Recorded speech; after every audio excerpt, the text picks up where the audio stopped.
Hello friends, आप सभी का स्वागत है हमारे YouTube channel Viz Art Classes पर। आज की इस क्लास में जो है हम लोग एनसीईआरटी साइंस को पढ़ने जा रहे हैं। ठीक है, एनसीईआरटी का साइंस पढ़ने के लिए जा रहे हैं जो कि क्लास 9 का चैप्टर 8 है। ओके, इसका नाम है force and laws of motion, यानी कि बल तथा गति के नियम। तो ये चैप्टर तो बहुत बड़ा है, तो इसलिए इसके जो भी इम्पोर्टेंट पॉइंट हैं उसी को डिस्कस करेंगे। ठीक है, तो आइए देखते हैं। यहाँ पे एक इम्पोर्टेंट पॉइंट जो है ये बन रहा है कि बल का प्रभाव यानी कि फोर्स का प्रभाव जो है हम प्रायः देखते हैं या फिर महसूस करते हैं। ठीक है फ्रेंड्स, यानी कि बल का प्रभाव जो है हम प्रायः देखते हैं या फिर महसूस करते हैं। अब नेक्स्ट है, किसी वस्तु में वेग का परिमाण बदलने अर्थात वस्तु की गति को तेज या धीमी करने के लिए या उसकी गति की दिशा बदलने के लिए बल का प्रयोग होता है। ठीक है फ्रेंड्स, किसी भी वस्तु में अगर वेग का परिमाण बदलना है तो उसके लिए जो है उसकी गति की दिशा बदलने के लिए बल का प्रयोग होता है। ठीक है, अब है किसी बल के प्रयोग द्वारा वस्तु का आकार या आकृति भी बदलती है। यानी कि किसी भी वस्तु पर अगर आप लोग बल का प्रयोग करते हैं तो उस वस्तु का जो है आकार और साथ में उसकी आकृति भी बदलती है। फिर है संतुलित और असंतुलित बल। तो देखते हैं इसमें क्या इम्पोर्टेंट है, जो भी इम्पोर्टेंट होगा उसको डिस्कस कर लेंगे। ठीक है, अब फिर है यहाँ पे, हाँ, अगर किसी वस्तु पर जो है असंतुलित बल लगाया जाए। ठीक है फ्रेंड्स, अगर किसी वस्तु पर जो है असंतुलित बल लगाया जाता है तो उसके वेग में परिवर्तन या उसकी दिशा में परिवर्तन होता है। ठीक है, मतलब कि किसी भी वस्तु पर जो है अगर हम लोग असंतुलित बल लगाते हैं तो उसके वेग में परिवर्तन या फिर उसकी दिशा में परिवर्तन होता है। ठीक है, अगर किसी वस्तु पर जो है हम लोग असंतुलित बल लगाते हैं तो उसके वेग में परिवर्तन या उसकी दिशा में परिवर्तन होता है। इस प्रकार किसी वस्तु को त्वरित करने के लिए एक असंतुलित बल की आवश्यकता होती है। ठीक है फ्रेंड्स, इस प्रकार जो है किसी वस्तु को त्वरित करने के लिए एक असंतुलित बल की आवश्यकता होती है और उसकी गति या गति की दिशा में तब तक परिवर्तन होता रहेगा जब तक यह संतुलित बल उस पर कार्य करता रहेगा। ठीक है, और उस वस्तु का जो है तब तक जो है फ्रेंड्स उसका गति या फिर गति की दिशा में परिवर्तन होता रहेगा जब तक संतुलित बल जो है उस पर कार्य करता रहेगा। तथापि यह बल हटा लेने पर वस्तु प्राप्त हुए वेग से गतिमान रहेगी। ठीक है, तथापि यानी कि ये बल हटा लेने पर भी वस्तु प्राप्त हुए वेग से गतिमान रहेगी। अब है गति का प्रथम नियम। ठीक है, अब हम लोग देखने जा रहे हैं गति का प्रथम नियम। तो वस्तुओं के किसी आनत तल पर गति को देखकर गैलीलियो ने यह निष्कर्ष निकाला कि जब कोई बाह्य बल कार्य नहीं करता वस्तुएं एक निश्चित गति से चलती है। ठीक है, तो गैलीलियो ने जो है एक निष्कर्ष निकाला था कि जब कोई बाहरी बल जो है कार्य नहीं करता है तो वस्तुएं एक निश्चित गति से चलती है। ठीक है, किसने कहा था? तो गैलीलियो ने कहा था। गैलीलियो ने क्या कहा था कि जब तक जो है फ्रेंड्स बाह्य बल यानी कि बाहरी बल जो है कार्य नहीं करता है वस्तुएं एक निश्चित गति से चलती है। अब फिर आते हैं, अब हमारा नेक्स्ट हाइलाइट्स क्या है उसे देखते हैं। तो अब है सन 1640 के आसपास गैलीलियो ने प्रथम लोलक घड़ी की संरचना की। पूछेगा, बताइए फ्रेंड्स, एग्जाम में अक्सर क्वेश्चन आते रहता है कि लोलक घड़ी की संरचना किसने की थी? तो लोलक घड़ी की संरचना जो है गैलीलियो ने की थी। ठीक है, अब है न्यूटन ने बल एवं गति के बारे में गैलीलियो के विचारों को आगे विकसित किया। ठीक है फ्रेंड्स, न्यूटन ने बल एवं गति के बारे में गति के बारे में जो है गैलीलियो के विचारों को आगे विकसित किया। उन्होंने 3 मौलिक नियमों का प्रस्तुत किया जो किसी वस्तु की गति को वर्णित करते हैं।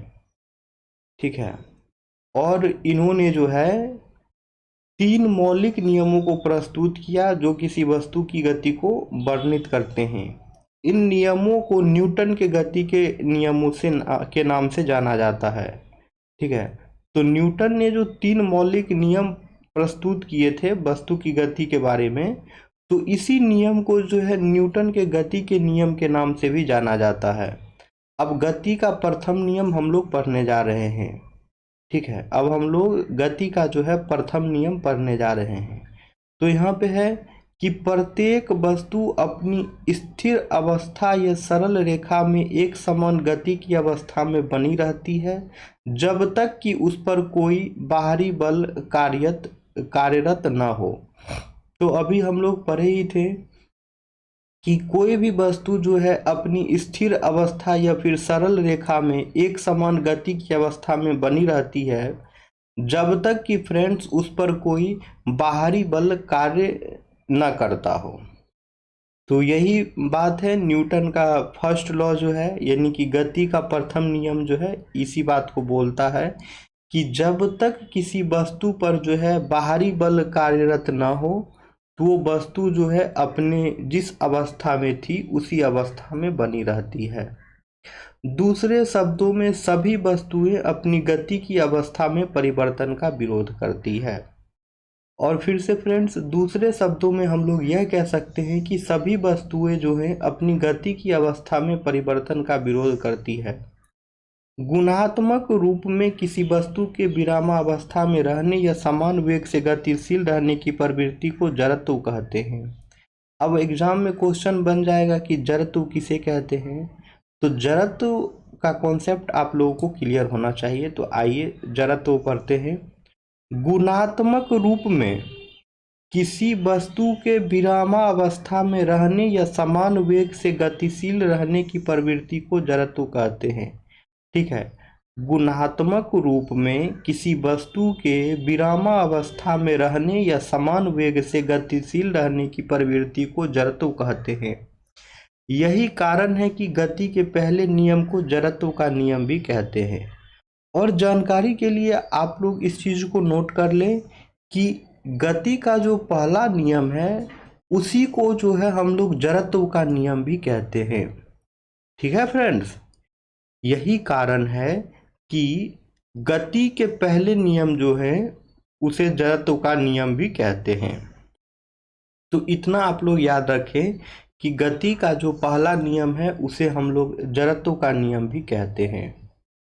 अब है, किसी मोटर गाड़ी में यात्रा करते समय होने वाले अनुभवों की व्याख्या जड़त्व के नियम द्वारा की जा सकती है।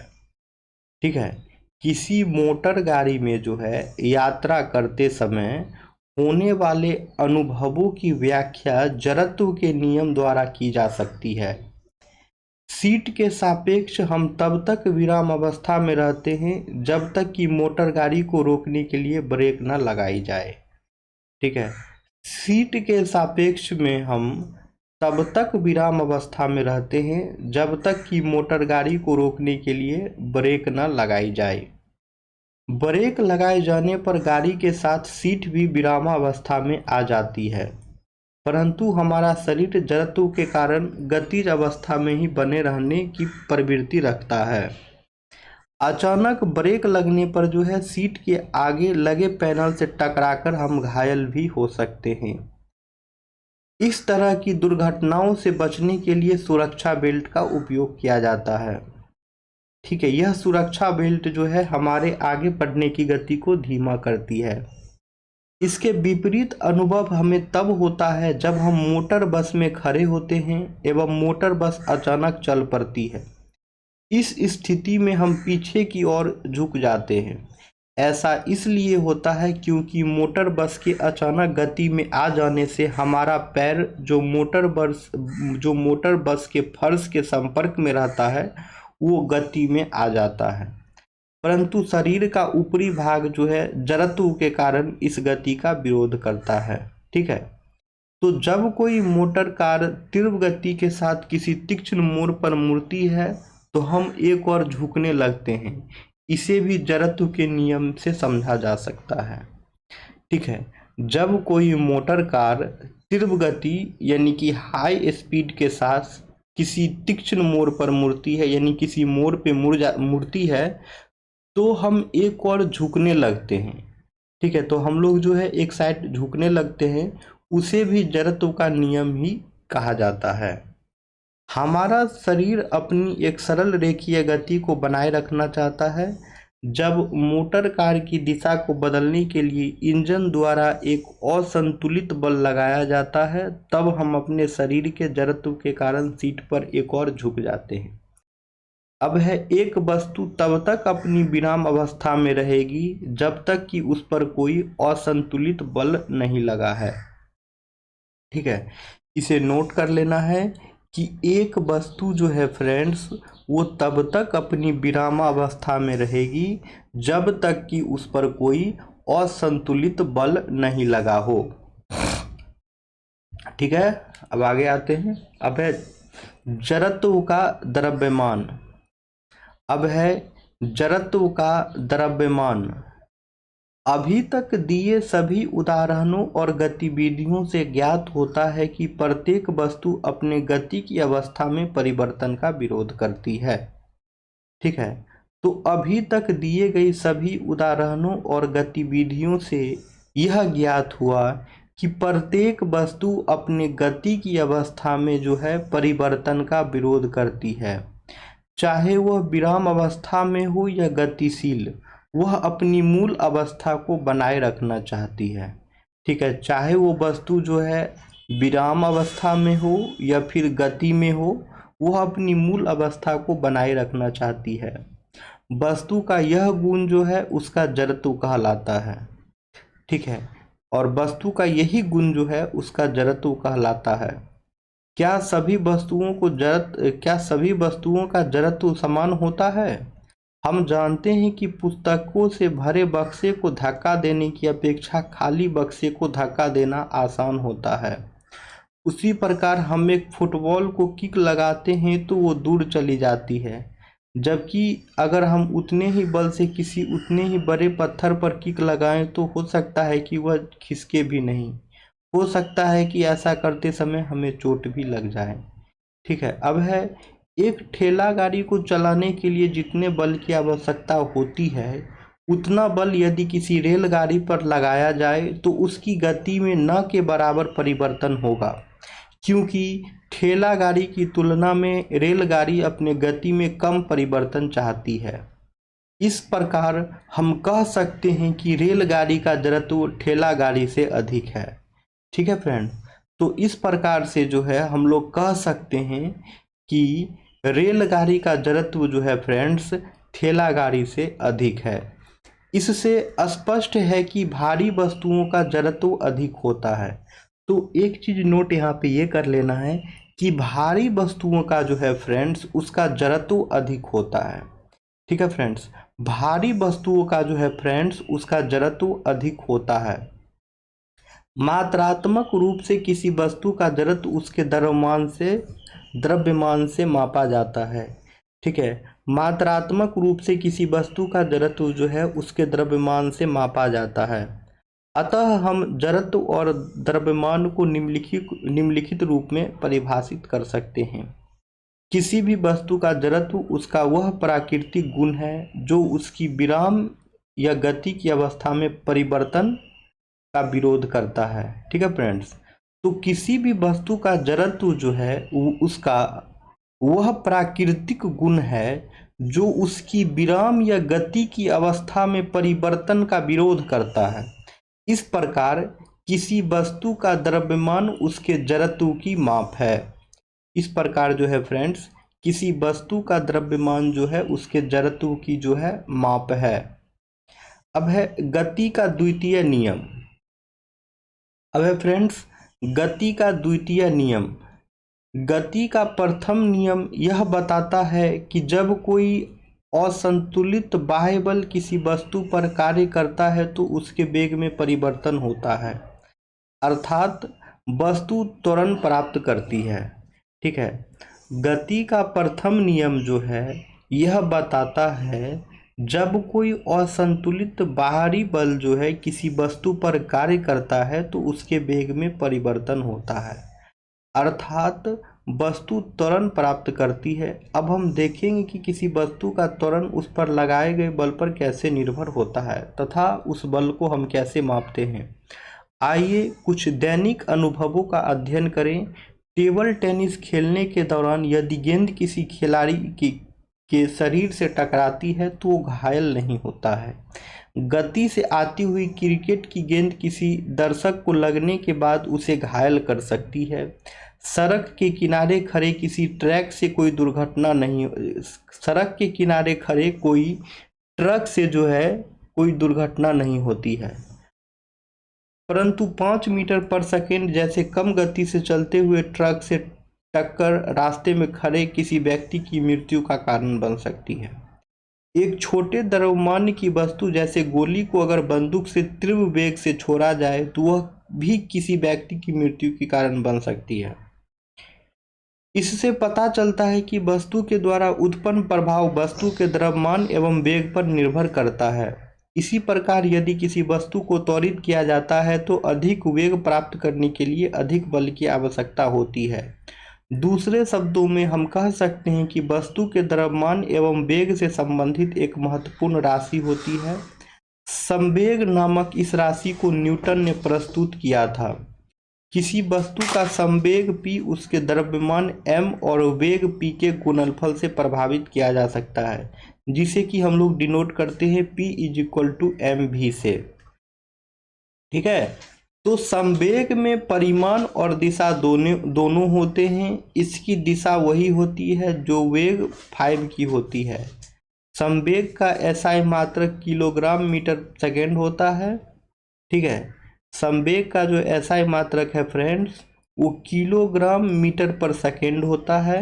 चूंकि किसी असंतुलित बल के प्रयोग से उस वस्तु के वेग में परिवर्तन होता है, इसलिए ये कहा जा सकता है कि बल ही संवेग को परिवर्तित करता है। इसलिए जो है कहा जा सकता है बल ही जो है वो संवेग को परिवर्तित करता है।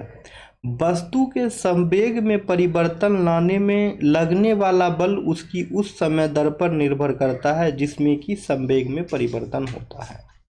ठीक है, तो वस्तु के संवेग में परिवर्तन लाने में लगने वाला बल उसकी उस समय दर पर निर्भर होता है जिसमें कि संवेग में परिवर्तन होता है। गति का द्वितीय नियम यह बताता है कि किसी वस्तु के संवेग में परिवर्तन की दर उस पर लगने वाले असंतुलित बल की दिशा में बल के समानुपातिक होती है। ठीक है फ्रेंड्स, गति का द्वितीय नियम जो है फ्रेंड्स वह यह बताता है कि किसी वस्तु के संवेग में परिवर्तन की दर पर उसके लगने वाले असंतुलित बल की दिशा में बल के समानुपातिक होती है। गति के द्वितीय नियम का प्रयोग हम अपने दैनिक जीवन में प्रायः देखते हैं। ठीक है फ्रेंड्स, गति के द्वितीय नियम का प्रयोग जो है फ्रेंड्स हम अपने दैनिक जीवन में प्रायः देखते हैं। क्या आपने क्रिकेट मैच के दौरान मैदान में क्षेत्र रक्षक का तेज गति से आ रही गेंद को लपकते समय हाथ को पीछे की ओर खींचते देखा है? इस प्रकार से क्षेत्र रक्षक गेंद के वेग को शून्य करने में अधिक समय लगाता है। इस प्रकार गेंद में संवेग परिवर्तन की दर कम हो जाती है। इस कारण तेज गति से आ रही गेंद का प्रभाव हाथ पर कम पड़ता है। अगर गेंद को अचानक रोका जाता है तो तीव्र गति से आ रही गेंद का वेग बहुत कम समय में शून्य होता है, अर्थात गेंद के संवेग में परिवर्तन की दर अधिक होगी। इसलिए कैच लपकने से में अधिक बल लगाना होगा, जिससे हो सकता है कि खिलाड़ी के हथेली में चोट भी लग जाए। ऊंची कूद वाले मैदान में खिलाड़ियों को कुशन या बालू पर कूदना होता है। ऐसा खिलाड़ियों के छलांग लगाने के बाद गिरने के समय को बढ़ाने के लिए किया जाता है। इस स्थिति में जो है संवेग में परिवर्तन की दर कम होती है। सोचो कि कैसे कराटे का एक खिलाड़ी एक ही झटके में बर्फ की एक सिल्ली को तोड़ देता है। ठीक है, तो अब कुछ इसी पे क्वेश्चंस है, आप लोग उस क्वेश्चन को देख लीजिएगा। ये गति के द्वितीय नियम के गणितीय सूत्र है जो कि F is equal to M में है, force is equal to mass into acceleration है, तो उसको देख लेना है। ठीक है, अब हम लोग देखते हैं गति का तृतीय नियम। तो पहले दोनों गति के नियमों से हमें ज्ञात होता है कि कोई प्रयुक्त बल वस्तु की गति की अवस्था में परिवर्तन लाता है तथा इनमें हमें बल को मापने की विधि भी प्राप्त होती है। गति के तीसरे नियम के अनुसार जब एक वस्तु दूसरी वस्तु पर बल लगाती है तब दूसरी वस्तु द्वारा भी पहली वस्तु पर तात्क्षणिक बल लगाया जाता है। ये दोनों बल परिमाण में सदैव समान लेकिन दिशा में विपरीत होते हैं। इसका तात्पर्य यह है कि बल सदैव जो है वह युगल रूप में होते हैं। ठीक है, अब आते हैं इधर। तो अब है यह जानना आवश्यक है कि यद्यपि क्रिया और प्रतिक्रिया बल मान में हमेशा समान होते हैं, फिर भी ये बल एक समान परिमाण के त्वरण उत्पन्न नहीं कर सकते हैं। ऐसा इसलिए है क्योंकि प्रत्येक बल अलग अलग द्रव्यमान की वस्तुओं पर कार्य करते हैं। बंदूक से गोली छोड़ने की अवस्था में बंदूक द्वारा गोली पर आगे की ओर एक बल निरूपित होता है। गोली भी बंदूक पर एक समान परंतु विपरीत दिशा में बल लगाती है। इससे जो है बंदूक पीछे की ओर प्रतिक्षेपित होती है। चूंकि बंदूक का द्रव्यमान गोली के द्रव्यमान से बहुत अधिक होता है, इसलिए बंदूक का त्वरण जो है गोली के त्वरण से जो है काफ़ी कम होता है। एक नाविक द्वारा नाव से आगे की ओर कूदने की स्थिति में भी गति के तीसरे नियम को प्रदर्शित किया जा सकता है। नाविक आगे की ओर कूदता है तो नाव पर लगने वाली प्रतिक्रिया बल नाव को पीछे की ओर धकेलता है। ठीक है, तो अब यही है कि इस चैप्टर में हमने क्या सीखा उसके बारे में दिया है। तो आइए एक बार इसका भी ओवरव्यू ले लिया जाए।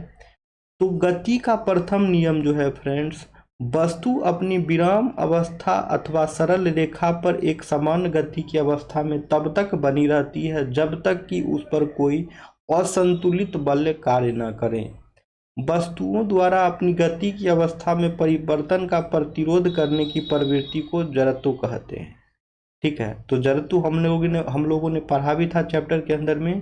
तो जड़त्व वही है, वस्तुओं द्वारा अपनी गति के अवस्था में परिवर्तन का प्रतिरोध करने की जो प्रवृत्ति होती है उसे ही हम लोग जो है जड़त्व कहते हैं। किसी वस्तु का द्रव्यमान उसके जड़त्व की माप है। ठीक है फ्रेंड्स, किसी वस्तु का जो द्रव्यमान है वह उसके जड़त्व की माप होती है। इसका SI मात्रक किलोग्राम है।